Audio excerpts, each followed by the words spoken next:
Madam ఇలాంటి వాళ్ళ పరిస్థితి ఏంటండి అసలు రాజేష్ లాంటి వాళ్ళది? అంటే ఇలా వదిలేయొచ్చా? ఇలా బయట తిరిగేయొచ్చా వాళ్ళు ఫ్రీగా? అందరికీ నమస్కారం. నేనండి మీ శ్రీవాణి. హిట్ టీవీలో ప్రసారం అవుతున్నటువంటి ఇది కథ కాదు జీవితం కార్యక్రమానికి మీరు చూపించేటటువంటి ఆధారాభిమానాలకి మేము ఎప్పుడు కృతజ్ఞులై ఉంటాం.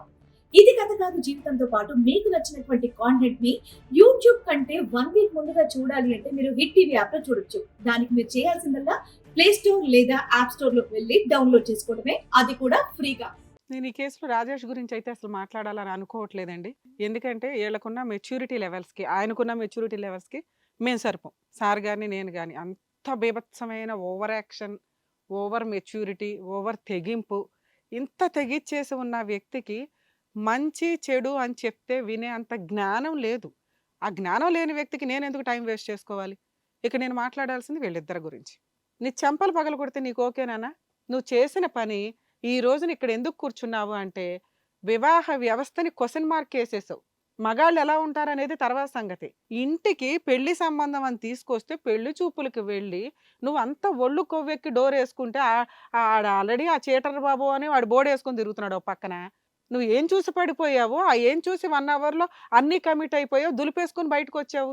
మీ పేరెంట్స్ ఏమనుకుంటారు? అరే! అండర్‌స్టాండింగ్‌తో గంట మాట్లాడుకున్నారనుకుంటారు. ఇదా మీ అండర్‌స్టాండింగు? ఇప్పుడు మళ్ళీ దానికి ఓ పతివ్రతలాగా 4 నెలల ప్రెగ్నెన్సీ. ఎవడికి లాస్ ఇది? నీకే కదమ్మా! మోసపోయాను మేడం. మోసపోవడం ఏంటి నీ బొంద? మోసం చేసేవాళ్ళు ప్రపంచం అంతా ఉంటారు. జాగ్రత్త పడాల్సింది మీరేగా. నీ ఇష్టం వచ్చినట్టు నువ్వు చేసేసి ఇప్పుడొచ్చి ఇక్కడ కూర్చున్నావు. ఆ అబ్బాయి చెప్పకపోతే ఏంటి పరిస్థితి? పైగా ఆ విషయం నువ్వు ఇంట్లో చెప్పట్లేదు ఇప్పటికి. నీకు 3 మంత్స్ నుంచి నీకు అర్థమైపోతుంది. ప్రెగ్నెన్సీ అని తెలిసిన దగ్గర నుంచి ఆ అబ్బాయి నిన్ను వదిలించుకోవడం ఎలా అని చూస్తున్నాడు.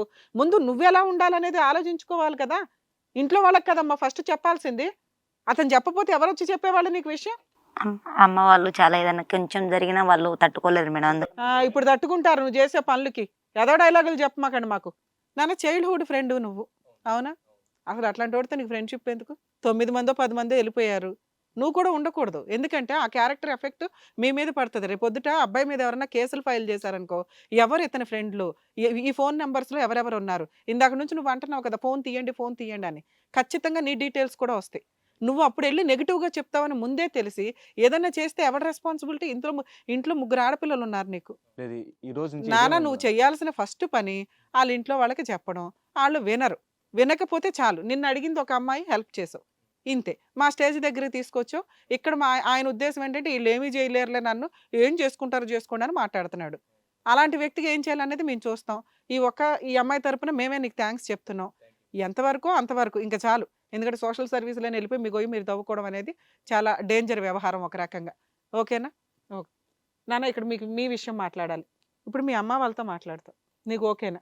ఎందుకంటే నువ్వు డెసిషన్ తీసుకోవాల్సిన పని వచ్చింది. పతివ్రతలాగా పిల్లల్ని కనేస్తానండి, వద్దండి ఇవన్నీ నువ్వు డెసిషన్స్ తీసుకోవడం కాదు. నువ్వు, డాక్టర్, మీ అమ్మగాళ్ళు, మీ పేరెంట్స్ కూర్చొని తీసుకోవాలి. ఇది కంటిన్యూ చేసుకుంటామా? వద్దా? అలాంటి వ్యక్తిని పెళ్లి చేసుకుంటాను అన్నా, అలాంటి క్యారెక్టర్ తెలిసినాక పేరెంట్స్ ఒప్పుకోరు నాకు తెలిసి. 100% ఒప్పుకోరు. నీకు సపోర్ట్ చేస్తారు. ఎందుకంటే అతను నిన్ను మ్యానిపులేట్ చేశాడు అని క్లియర్‌గా, ఓపెన్‌గా అర్థమవుతుంది. మీ పేరెంట్స్ ఫోన్ నంబర్ ఇవ్వు. మీ నాన్నగారితో నేనిప్పుడు మాట్లాడాలి. కాదమ్మా ఇంత దూరం వచ్చేసిన తర్వాత మేము అట్లా ప్రెగ్నెన్సీ ఉన్న అమ్మాయిని నీ ఇష్టం అమ్మా అని అబ్బాయితో అయితే ఇచ్చి పంపించలేం. ఇంట్లో వాళ్ళకి నీకు విషయం తెలియాలి. నిన్ను ప్రొటెక్ట్ చేసేది ఈ టైంలో మీ పేరెంట్స్ మాత్రమే. నువ్వు నంబర్ ఇవ్వాల్సిందే. నంబర్ ఇవ్వకుండా అసలు మీ ముగ్గురిని పంపించు. ఈ రోజు మొత్తం ఇక్కడ కూర్చుంటాను నేను. నీ మంచి కోసమే చెప్తున్నారు. ఎందుకు చెప్తున్నారు? వాళ్ళు తట్టుకోలేరు మేడం. నా కూతురు నాన్న ఈ ప్రాబ్లంకి సొల్యూషన్ వాళ్ళ దగ్గర మాత్రమే ఉంది. వాళ్ళు ఏ డెసిషన్ తీసుకుంటారా, వాళ్ళ ఇంట్లోకి వెళ్ళి మాట్లాడుకుంటారా? మాకు కూడా కాదమ్మా, మాకు కూడా అబ్బాయి ఇష్టమండి, మేము ఎట్లా అట్లా బతిలాడుకుంటాం. మా అమ్మాయి ప్రెగ్నెన్సీ వచ్చేసింది కాబట్టి అతనికే ఇచ్చి చేసుకుంటాం అంటారా? లేదా ఇంకొక సొల్యూషన్ ఆలోచించుకుంటారా? నీకు ఏదైనా కౌన్సిలింగ్ ఇస్తారా? ఏం చేయమంటారు అనేది వాళ్ళు ఇంపార్టెంట్. వాళ్ళకి ఇప్పటికే అక్క తెలియాలమ్మా. జీవితం నాశనం అయింది మేడం. మళ్ళీ నేను ఇలా చేశానంటే వాళ్ళు ఏదన్నా అనుకుంటారు. నాన్న మీకేమి ఇబ్బంది లేకుండానే మాట్లాడతాం. అంతగా అయితే ఆ మీటింగ్ కూడా మేము అందుబాటులో ఉంటాం. అంటే అమ్మోళ్ళు ఏమన్నా చేసుకుంటారు. ఇగో నమ్మి ప్రోగ్రామ్కి వచ్చావు. మేడం సార్ చెప్పింది విను. ఎప్పటికైనా తెలియవలసిన అంశమేనమ్మా. ఎప్పటికైనా ఇది తెలియనటువంటి అంశమే. మొదట తెలియక ఇప్పుడు వచ్చావు. నువ్వేమనుకుంటున్నావు? నువ్వు సీక్రెట్ గా అబార్షన్ చేయించేసుకుంటే ఆ అబ్బాయి నా అబ్బాయిని వదిలేస్తే జరిగితే పెళ్లి అవుతుంది, లేకపోతే లేదని అనుకుంటున్నావా? అలా జరగదు. ఒక క్రిమినల్ ని మేము డైరెక్ట్ గా బయటకు పంపించలేం. వాళ్ళు లీగల్ యాక్షన్ తీసుకుంటారా లేదా మాకు తెలియాలి కదా. నువ్వు నంబర్ చెప్పు. నిన్ను చూస్తే లీగల్ యాక్షన్ తీసుకునేలాగా లేవు. ఆ అబ్బాయి కదా అలవాటు అయిపోద్ది. ఇలా పెళ్లిళ్ళు పేరెంటాళ్ళు అనుకుంటూ అందరు దుకాణాలు తీస్తున్నాడు అక్కడ. చెప్పమ్మా, నువ్వు మీరు నెంబర్ చెప్పాలి. నేను ఎంతసేపు టైం ఏమో చెప్పండి. సరే మేడం. ఏం పేరమ్మా మీ నాన్నగారి పేరు? నరేందర్ మేడం. నరేంద్ర గారు. హలో హలో హలో నరేంద్ర గారు ఉన్నారమ్మా? లేరండి, మా నాన్నగారు పొలం వెళ్ళారండి. అమ్మ ఇక్కడ మాది ఇది కథ కాదు జీవితం ప్రోగ్రామ్ నుంచి మాట్లాడుతున్నామమ్మా. మీ సిస్టరు ఆశ గారు ఇక్కడ ఉన్నారు. ఎందుకన్నారు? ఈ ప్రోగ్రామ్కి వచ్చారు, ఆవిడకు ప్రాబ్లం ఉందని. ప్రాబ్లం ఏంటో ఒకసారి చెప్తాం వినండి అమ్మా. యాక్చువల్గా మీ నాన్నగారితో మాట్లాడడానికి ఫోన్ చేసాం. ఆయన బయటికి వెళ్ళారు అంటున్నారు కాబట్టి ఆయన వచ్చినాకన్నా మాకు ఫోన్ చేయించండి, లేదా మీరు ఇన్ఫామ్ చేయండి. మీ నాన్నగారు ఎప్పుడు ఫ్రీ ఉంటే అప్పుడు మళ్ళీ మేము మాట్లాడడానికి కూడా రెడీగా ఉంటాం. విషయం ఏంటో వినండి అమ్మా. మీరు అక్క అవుతారా చెల్లి అవుతారా ఆశకి? అక్కను మేడం. అక్క. మీకు విషయం తెలుసో లేదో, ఈ మధ్య ఒక 4 months బ్యాక్ మీ సిస్టర్కి పెళ్లి సంబంధం చూశారు తెలుసా? తెలుసు మేడం. ఆ అబ్బాయి పేరేంటమ్మా? రమేష్ ఎవరో ఉన్నారు. రాజేష్. రాజేష్ తోటి పెళ్లి సంబంధం చేసిన టైంలో ఒక 1 hour పైన మాట్లాడారు. పైన తెలుసా మీకు? అవును మేడం, ఎంతసేపు 1 hour మాట్లాడుకున్నారు మేడం. ఆ టైంలో ఏం జరిగిందో తెలుసా పైన? వాళ్ళిద్దరూ ఒకరికొకరు మాట్లాడుకున్నారు మేడం. అంతే, మీకు తెలిసింది మాట్లాడుకోవడం వరకే. అక్కడ అన్ని జరగాల్సినవి అన్ని జరిగిపోయినాయి అమ్మ. ఫిజికల్ రిలేషన్లో కూడా కమిట్ అయిపోయారు వాళ్ళు. ఆ అమ్మాయి ఇప్పుడు 4th month ప్రెగ్నెంట్ మీ చెల్లి. అర్థమవుతుందా? మేడం మాకు అర్థమవుతుంది. అది పరిస్థితి. ఎందుకంటే ఇంట్లో వాళ్ళకు కూడా చెప్పకుండా అమ్మాయి ప్రెగ్నెన్సీ వచ్చిందని ఆ అబ్బాయిని బతులాడుతుంది. 3-4 months నుంచి ఆల్రెడీ ప్రెగ్నెన్సీ పెళ్లి చూపులు ఏవైతే అయినాయో పెళ్లి డ్రాగాన్ చేస్తున్నాడంట కదా. తను అక్కడ ఉందా మేడం? తిన ఇలా ప్రెగ్నెంట్ అయిందని కూడా నాకు తెలియదు మేడం. తెలీదు, మీ ఇంట్లో వాళ్ళకి ఎవరికి తెలియకుండానే వీడు ఇక్కడికి వచ్చి వీళ్ళు ఆ ప్రాబ్లం ఏదో సాల్వ్ చేయాలని చూస్తున్నారు. మాకు తెలిసిన విషయం ఏంటంటే ఆ అబ్బాయి పెళ్లి కొడుకు ఎవరైతే ఉన్నారో అతను పెద్ద చీటర్. ఇలా 10-15 మందిని వాడేస్తూ తిరుగుతూ ఉన్నాడు. ఈ అమ్మాయిని కూడా పెళ్లి చూపులకు వచ్చి అలాగే ఫిజికల్గా కమిట్ అయ్యి 3 months నుంచి 4 months నుంచి అమ్మాయిని ఏడిపిస్తున్నాడు. ఏది, ఈ పెళ్లి సంబంధం వద్దు, నువ్వేం చేసుకుంటావో చేసుకో అని. ఈ అమ్మాయికి ఆల్రెడీ ఆ అబ్బాయి క్యారెక్టర్ లెస్ అని ఎలా తెలిసిందంటే ఆ అబ్బాయికి ఉన్న చైల్డ్హుడ్ ఫ్రెండ్ ఎవరో ఈవిడికి పరిచయం అయ్యాడు.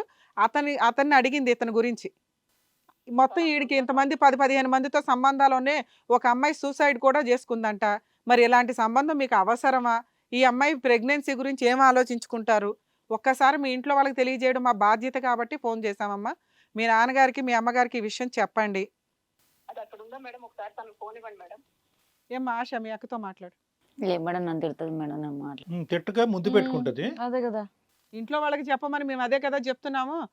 అమ్మ స్పీకర్లోనే ఉంది, మీరు చెప్పండి. ఆ పిల్ల భయపడుతుంది మాట్లాడడానికి. ఏంటి అలాంటి పనులు చేసి నాన్న ఎక్కడ ఉండాలి, ఎలా బ్రతకాలి నాన్నాడు? ఇంకా సారీ అక్క, ప్లీజ్ అక్క, నేను కావాలని చేయలేదక్క, వాడు మంచోడని నమ్మినాక మోసపోయినాక, ప్లీజ్ అక్క. నువ్వు గంట లోపల చేసిన పని ఏంటి? అదేనా అంతసేపు మాట్లాడావు కదా, బయట మాట్లాడి చేసిన పని? సరే అమ్మా, మీ నాన్నగారు పెళ్లి చూపుల్లో ఫస్ట్ నైట్. అమ్మాయి ఆల్రెడీ భయపడుతుంది.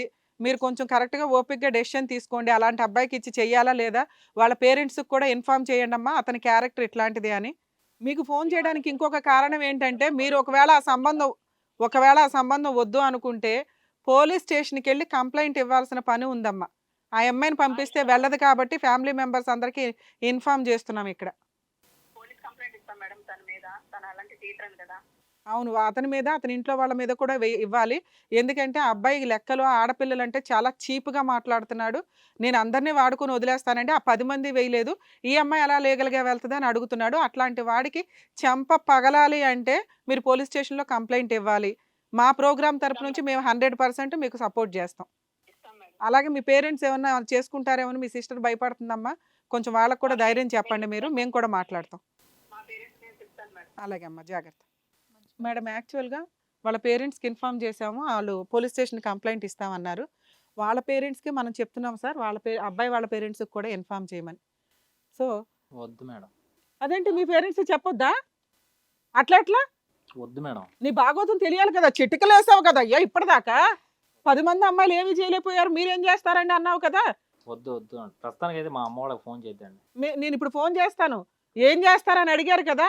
వాళ్ళకి ఇబ్బంది అవుతుంది మేడం, ప్లీజ్. అరే ప్రపంచంలో అందరు ఆడపిల్లలకి ఇబ్బంది అనబడి. అమ్మ వాళ్ళ పేరెంట్స్ నెంబర్ తెలుసా నీకు? తెలుసు చెప్తాను. వద్దురా, ఆగు నువ్వు నువ్వు ఆగు, నీకు అరే నీకు తెలియదు, ఆగు నువ్వు ప్లీజ్ మేడం. వద్దు మేడం. లేదు మేడం, ఫోన్ ఇవ్వండి మేడం ప్లీజ్ మేడం. లేదు ఫోన్ మాట్లాడాల్సిందే వాళ్ళ ఇంట్లో. నువ్వేమని చెప్పావు ఇందాక? కాల్ పట్టుకున్నా మేడం, ప్లీజ్ మా అమ్మ వాళ్ళకి మట్టి ఫోన్ చేయండి. మీరు ఏం చెప్తారో చెప్పండి, నేను చేస్తాను. మేము ఇంకోటి ఏంటంటే వాళ్ళ అమ్మ నాన్న చెప్పిన నంబర్ మేము డైరెక్ట్గా పోలీస్ మీరు చెప్పడం వేరు, మేము చెప్పడం వేరు నాన్న. నువ్వు చెప్పిన దానికి ఆయన లెక్కే చేయలే. మేము ఫోన్ చేస్తామనేసరికి లెగిశాడు. మీరు ఏం చెప్తే అది వింటానండి అంటున్నాడు. ఏం చెప్తే వింటావు నువ్వు చెప్పు. మీరు ఏం చెప్తారో చెప్పండి, చేస్తాను. మా అమ్మ వాళ్ళకి చెప్పొద్దు మేడం ప్లీజ్, అంటే వాళ్ళకి తట్టుకోలేరు. అరే ఇప్పుడు నీతో మాకు ఏ అవసరమే లేదు. నీలాంటి వాడిని ఇచ్చి అమ్మాయికి పెళ్లి చేయలేం కదా. నీలాంటి వాడిని ఇచ్చి పెళ్లి చేద్దామని మేము అనుకోవట్లే. నువ్వు జైలుకే వెళ్ళాలి. జైలుకి వెళ్ళాలి అంటే వీళ్ళు ఆల్రెడీ కేసు వేస్తారు, వీళ్ళకి సపోర్ట్ చేస్తామని చెప్పాం. తొక్కులో నువ్వు ప్రెగ్నెన్సీ తెచ్చేస్తే భయపడిపోయి అమ్మాయి పెళ్లి చేసేసుకుంటుంది అనుకుంటున్నావా? లేదంటే నెక్స్ట్ స్టోరీలో మొత్తం నువ్వు వాడుకున్నటువంటి ఆడపిల్లలందరినీ ఇక్కడ దింపుతాం ఇక్కడికి. ఆ పిల్లని పట్టుకున్నామంటే అన్ని ఇన్ఫర్మేషన్లు ఇస్తాడు. Please madam please. నేను నాన్న ఏం చేసుకుంటారో చేసుకోండి అన్నావు కదా, మేము ఏమీ చెయ్యట్లా. నీ పేరెంట్స్కి ఇన్ఫార్మ్ చేస్తాం అంతే. మీ పేరెంట్స్కి ఇన్ఫార్మ్ చేస్తాం. నాన్న ఫోన్ నెంబర్ చెప్పండి. Sorry madam. నిన్న నేను అసలు వదలను బాబోయ్. Please madam, madam madam please నీకు చెప్పాల్సిందే. Please madam, sorry madam. నేను పెళ్లి చేసుకుంటా మేడం. ఇప్పుడే మా అమ్మ వాళ్ళతో వాళ్ళ అమ్మ వాళ్ళతో మాట్లాడి నేను పెళ్లి చేసుకుంటాను. ఇప్పుడే పెళ్లి చేసుకుంటా. మీరు ఒప్పుకుంటే ఇక్కడైనా చేసుకుంటా. లేదు ఏం చేసుకోవాలి నిన్ను పెళ్లి చేసుకున్న పిల్ల? ఆ మిగతా 10 మందిని ఏం చేస్తావు? వాళ్ళు ఆల్రెడీ కేసు వేస్తారు అనగానే భయపడ్డాడు. పేరెంట్స్కి ఇన్ఫార్మ్ చేస్తే భాగోతం బయటపడుతుందని భయపడుతున్నాడు. ఇది భయం వల్ల వచ్చిన ట్రాన్సిషన్. అంతేగాని అవును సరే నాన్న. ఇప్పుడు మేమైతే మీ పేరెంట్స్ ఫోన్ చెయ్యట్లా, వీళ్ళకి ఆల్రెడీ ఇన్ఫార్మ్ చేసాం. వాళ్ళే చూసుకుంటారు మొత్తం లీగల్ ప్రాసెస్లో అంతే. ఇప్పుడు ఎందుకంటే నువ్వు అంత నిజంగా మారితే ఆ అమ్మాయిని ఒప్పించుకో, వాళ్ళ ఇంట్లో వాళ్ళని ఒప్పించుకో. ఈ క్యారెక్టర్లన్నీ తగ్గించి ఆ 9 మా కాళ్ళు పట్టుకోవడం కాదు, ఆ 10 మంది అమ్మాయిల కాళ్ళు పట్టుకొని వాళ్ళు క్షమిస్తే ఈవిని చేసుకోవడానికి రెడీ. లేదా లీగల్గా ఏం చేస్తారో చెయ్యండి అన్నావు కదా అమ్మ. మీరు వెళ్ళి కంప్లైంట్ ఇచ్చేది ఏదైతే ఉందో చాలా సీరియస్ కేసు, అరెస్ట్కి సంబంధించి. చీటింగ్ చేశాడు 420, అర్థమవుతుందా? మోసం చేశాడు, పెళ్లి చేసుకుంటానని ప్రెగ్నెన్సీ చేశాడు, రేప్ కిందకు వస్తుంది. ఇది తెలుసా? నువ్వు ఇంట్రెస్ట్ చూపించినప్పటికీ కూడా మోసంతో కూడిన ఫిజికల్ ఇంటిమసీ ఇది, అర్థమవుతుందా? మీరు వేసే కేసు ఏం చేసుకుంటారో చేసుకోండి, 10 మంది ఏం చేయలేదు అన్నాడు చూసారా, చెంప మీద కొట్టినట్లు అవుతుంది. నువ్వు అర్జెంటుగా ఇంటికి వెళ్ళినాక మీ ఇంట్లో మీరు అందరు సపోర్ట్ చేస్తారు, మేము కూడా ఆల్రెడీ మళ్ళీ మాట్లాడతామమ్మా. మీరు ధైర్యంగా ఉండండి. ఇప్పుడు బతులాడావు కదా, రివర్స్ బతులాడుతున్నాడు. కండిషన్స్ పెట్టి మీరు ప్రొసీడ్ అవుతారా కర్మ మీరు ఆలోచించుకోండి. నేనైతే మిమ్మల్ని లీగల్గానే వెళ్ళమని చెప్తాను. అంతే మేడం ఈ కేసు. సార్ మేడం గనక చెప్పినట్టు చేస్తే నీ లైఫ్ బాగుంటుంది. మళ్ళీ చాలా జాగ్రత్తగా ఆలోచించుకో. ఎందుకంటే బయటికి వెళ్ళాక మీరు ఎలాంటి డిస్కషన్ పెడతారో, పేరెంట్స్ ఏం చెప్తారనేది మాకు తెలియదు. బట్ మేడం సార్ వాళ్ళు చెప్పినట్టు కనుక చేస్తే ఫ్యూచర్ మొత్తం హ్యాపీగా ఉంటాం. అదొక్కటి మాత్రం గుర్తుంచుకో. And thank you so much అమ్మా. ఇక్కడి వరకు తీసుకొచ్చావు, కరెక్ట్ ప్లేస్కి తీసుకొచ్చావు, ఒక అమ్మాయికి నిజంగా న్యాయం జరిగేలా చేసావు. Thank you so much for that. And thank you so much Kalyan sir. And thank you so much Ramya madam. So ఇదండి. సో మళ్ళీ చెప్తున్నాను, ప్రతి ఒక్కరు కూడా జాగ్రత్తగా ఉండండి. ఏ చిన్న విషయం అయినా సరే ప్లీజ్ మీ పేరెంట్స్తో డిస్కస్ చేయండి. సో మీరందరూ హ్యాపీగా ఉండొచ్చు. సో మరో కథతో మళ్ళీ కలుద్దాం. హిట్ టీవీ యాప్, ఇందులో short news, live news, entertainment shows, movies, digital magazines తో పాటు మీ జిల్లా వార్తలను కూడా ఫ్రీగా చూడొచ్చు. ఇంకెందుకు ఆలస్యం, వెంటనే హిట్ టీవీ యాప్ ని డౌన్లోడ్ చేసుకుని ఫ్రీగా ఎంటర్టైన్మెంట్ పొందండి. Hit TV app. Hit TV app. Please download hit TV app. Hit TV app ని ఫ్రీగా డౌన్లోడ్ చేసుకుని ఎంజాయ్ చేయండి. మీకు నచ్చిన ఎంటర్టైన్మెంట్ కోసం హిట్ టీవీ యాప్ ని ఫ్రీగా డౌన్లోడ్ చేసుకుని ఎంజాయ్ చేయండి. హిట్ టీవీ యాప్ ని డౌన్లోడ్ చేసుకుని ఆస్వాదించండి, ఆశీర్వదించండి. ఇంతమంది సెలబ్రిటీలు హిట్ టీవీ యాప్ ని డౌన్లోడ్ చేసుకోండి అని చెప్తున్నారంటే ఎంత మంచి యాప్ ఆలోచించండి. అమెరికాలో చదవాలనుకునే వాళ్ళకి విశ్వసనీయమైన పేరు మన శౌర్య consultancy. UKలో 1 year masters, 2 years work permit up to 5 years visa. Contact Saurya Consultancy. Contact 89851 89851.